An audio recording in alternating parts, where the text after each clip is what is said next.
Some 1,776 migrants have crossed the Channel since Christmas Day, heaping fresh pressure on Sir Keir Starmer to end the crisis.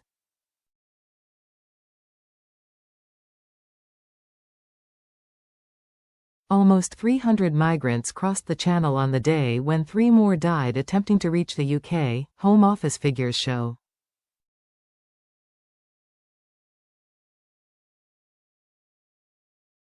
Some 1,776 migrants have crossed the Channel since Christmas Day, heaping fresh pressure on Sir Keir Starmer to end the crisis.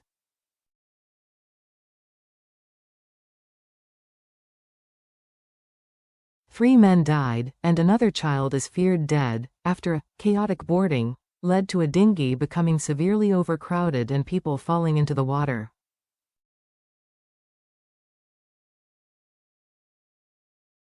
At least 76 people are feared to have lost their lives this year, the deadliest on record for Channel crossings.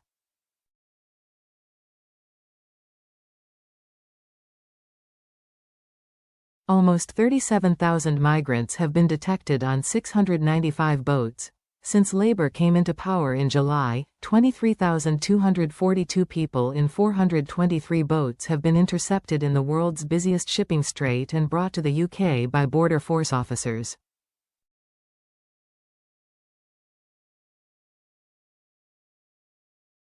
A Labour MP on Monday insisted using counter-terrorism powers to snare smuggling gangs will lead to fewer Channel migrant crossings.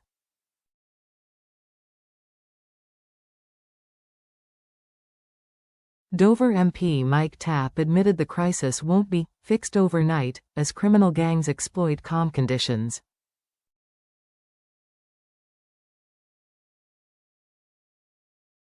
But Mr. Tapp said new powers set to be announced in the upcoming border security, asylum and immigration bill will make it more difficult for the smugglers to act.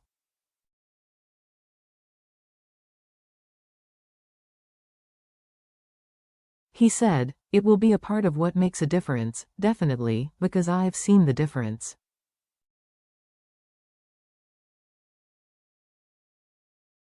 And the disruptive techniques that can be used from those powers makes it difficult for terrorists to act, and therefore it will have the same impact on criminals.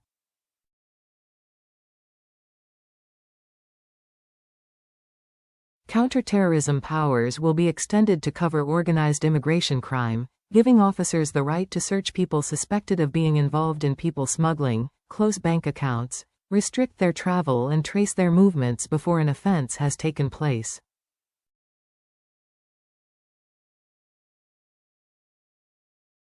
Sources have told the Daily Express that Home Secretary Yvette Cooper's team is hoping MI5 spies will treat people smugglers like foreign spies and terrorists.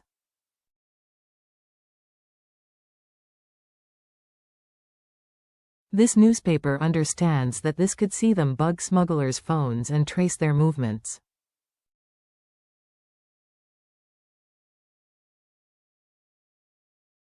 French authorities confirmed 3 people died in the Channel on Sunday morning following an incident off the coast at Sanguet, near Calais, in which 45 people were rescued after struggling to board a small boat bound for the UK.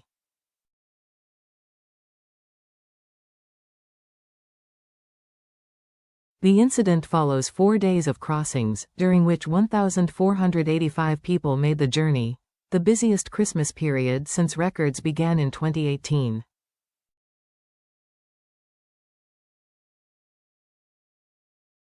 Mr. Tapp said deaths in the Channel are a tragedy every time it happens.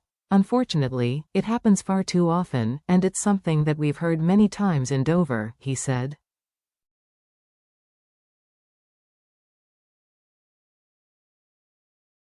On the crossings in general, the problem we've got is the inheritance of open borders.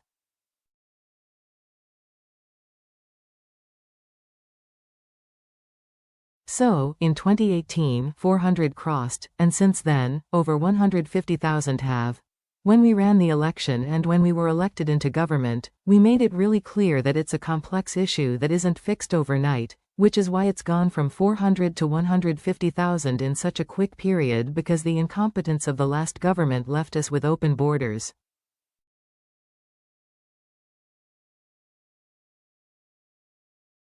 As outlined in the King's Speech, the government will introduce the Border Security, Asylum and Immigration Bill that aims to modernize the asylum and immigration system by creating new powers for law enforcement agencies to tackle, investigate and prosecute organized immigration crime.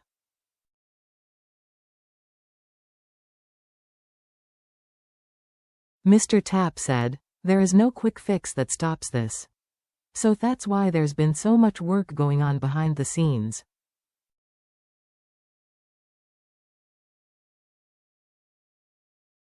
He added, "But that's already started, and we'll see results of that as time goes on, but also next year, 2025, we will see the new Borders, Immigration and Asylum Act coming, which is likely to include extra powers, sort of counter-terror-style powers for the Border Security Command to use."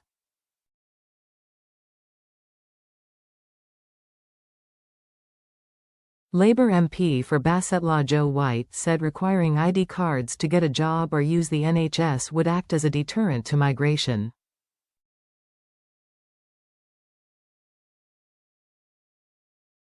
She told BBC Radio 4's Today programme, "An ID card is something that you can share, for example, with your national insurance number. We all have it from the moment we're born, or if we're legally entitled to work here, and that's the way we access services."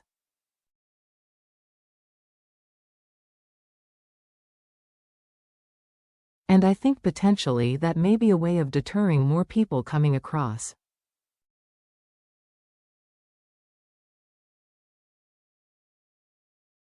But I think I also believe more has to be done across Europe and in countries like Iraq, where most of the gangs are based.